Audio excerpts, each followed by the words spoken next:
د علي سره د پښتو ژبه زده کړې یوټیوب چنل ته ښه راغلاست.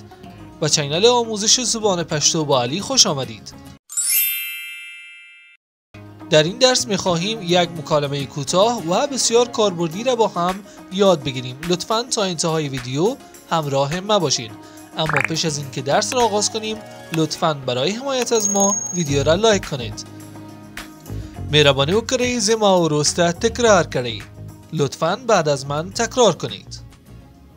خپل ځان آرام کړئ. خپل ځان آرام کړئ. راحت باشید. خپل ځان به معنای خودتان. آرام کړئ آرام باشید. راحت باشید. خپل ځان په کور کې جوړ کړئ. خپل ځان په کور کې جوړ کړئ. خانه خودتان است. خپل ځان خودتان په کور کې در خانه جوړ کړئ بسازید جوړ کنید. اگر بخوایم تحت لفظی معنا کنیم به این معناست که خودتان را در خانه بسازید، اما مفهوم این جمله ای است که از خودتان پذیرایی کنید. خانه خودتان است، منزل خودتان است. څه شی غواړئ چې وڅښئ؟ څه شی غواړئ چې وڅښئ؟ چی میل دارید بنوشید؟ څه شی به معنای چه چیزی؟ غواړئ میل دارید می خواهید. چی به معنای که وڅښئ بنوشید. آیا تاسو د موسیقي سره مینه لرئ؟ آیا تاسو د موسیقی سره مینه لرئ؟ آیا شما موسیقی را دوست دارید؟ آیا شما د موسیقی سره همراه موسیقی مینه لرئ؟ عشق دارید؟ آیا موسیقی را دوست دارید؟ او زه کلاسیک موسیقی خوښم. زه کلاسیک موسیقی خوښم. بله، من موسیقی کلاسیک را دوست دارم.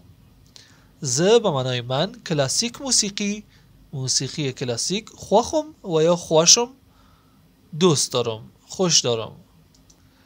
دلته زما سیډیونه دي. دلته زما سیډیونه دي. اینها سیدی های من هستند. دلته به معنای اینجا، این چیزهایی که در اینجا هستند. زما سیدیونه سیدی های من دی هستند. در اینجا سرگنده آمده. چرا؟ چون سیدی ها جمع هست. سیدیونه سیدی ها و سرگنده به خاطر جمع آمده. آیا تاسو د موسیقی وسیله لوبوئ؟ آیا تاسو د موسیقی وسیله لوبوئ؟ آیا شما ساز می نوازید؟ آیا شما د موسیقی وسیله موسیقی و آله موسیقی را لوبوی می نوازید؟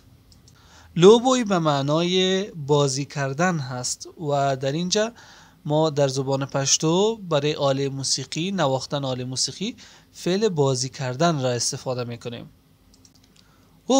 دا زما گیتار دی. دا زما گیتار دی. بله، این گیتار من است. دا این زما گیتار من دی به معنای است. سندری ویل مو خوښ وي. سندری ویل مو خوښ وي و یا سندری ویل مو خوش وي. آواز خواندن را دوست داری؟ سندری ویل آواز خواندن. خوښ وي و یا خوش وي به معنای دوست داشتن، علاقمند بودن. آیا تا اولادونه لري؟ آیا تا اولادونه لري؟ آیا تو و یا شما اولاد دارید؟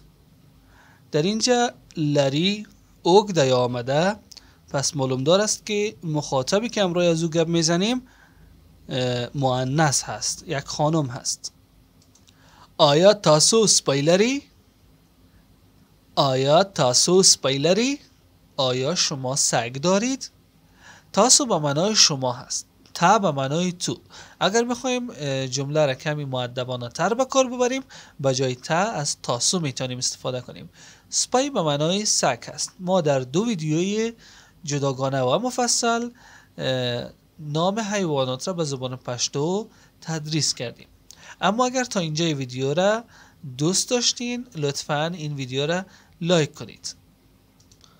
تاسو څه لوستل خوښوئ؟ تاسو څه لوستل خوښوئ؟ و یا تاسو څه لوستل خوښوئ؟ دوست دارید چه چیزی را بخوانید؟ لوستل در اینجا به معنای خواندن کتاب هست، نه آواز. برای آواز سندری استفاده میشه. تاسو شما څه لوستل چه چیزی را بخوانید خوښوئ و یا خوښوئ دوست دارید. دوست دارید چه چیزی را بخوانید، چه کتابی را بخوانید. دلته زما کتابونه دی. دلته زما کتابونه دی. اینها کتاب‌های من هستند. دلته به معنای اینجا هست، اما در این جمله به معنای اینها هم به کار برده میشه. زما کتابونه کتاب‌های من، دی هستند سرگنده یا به خاطر جمع آمده هستند. آیا تاسو تئاتر ته تلل خوښوئ؟ آیا تاسو تئاتر ته تلل خوښوئ؟ و یا آیا تاسو تئاتر ته تلل خوښوئ؟ آیا دوست دارید به تئاتر بروید؟ آیا شما تئاتر ته تلل رفتن به تئاتر خوښوئ و یا خوښوئ؟ دوست دارید، خوش دارید؟ آیا تاسو میوزیم ته تلل خوښوئ؟ آیا تاسو میوزیم ته تلل خوښوئ؟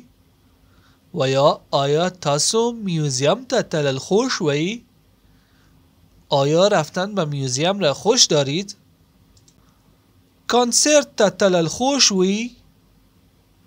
کنسرت ته تلل خوښوئ؟ و یا کنسرت ته تلل خوښوئ؟ رفتن به کنسرت را خوش دارید؟ میتونیم مستقیم کلمه را هم به کار ببریم و آیا تاسو را هم از جمله حذف کنیم. به همین منوال میتونین از این ساختار برای جملات بیشتر و ساختن جملات درخواستی رفتن به جاهای مختلف را به کار ببرین و استفاده کنین. خب دوستان عزیز، این بود درس مکالمه کوتاه قسمت اول. اگر دوست داشتین قسمت های بعدی مکالمات کوتاه را ادامه بدیم لطفا در بخش کامنت برایم بگویید. امیدوار هستم که این درس هم براتون مفید بوده باشه. اگر این ویدیو را دوست داشتین لطفا لایک کنین و اگر میخواین به ما کمک کنین لطفا ویدیو ما را به دوستانتان معرفی کنید. زه امید لرم چې دا ویډیو ستاسو لپاره ګټوره وه. که مو د دغه سټایل ویډیو خوښه شوه د نظرونو برخه کې ولیکي نو زه کولی شم ستاسو لپاره ډیر څه جوړ کړم. او مهرباني وکړئ په خپلو لایکونو او ښایسته نظرونو سره زموږ ملاتړ وکړئ او د پښتو ژبې سره علاقه لرونکو ملګرو ته مو ورپېژنئ. تا درس آینده شما را به الله پاک میسپارم. د خدای پامان.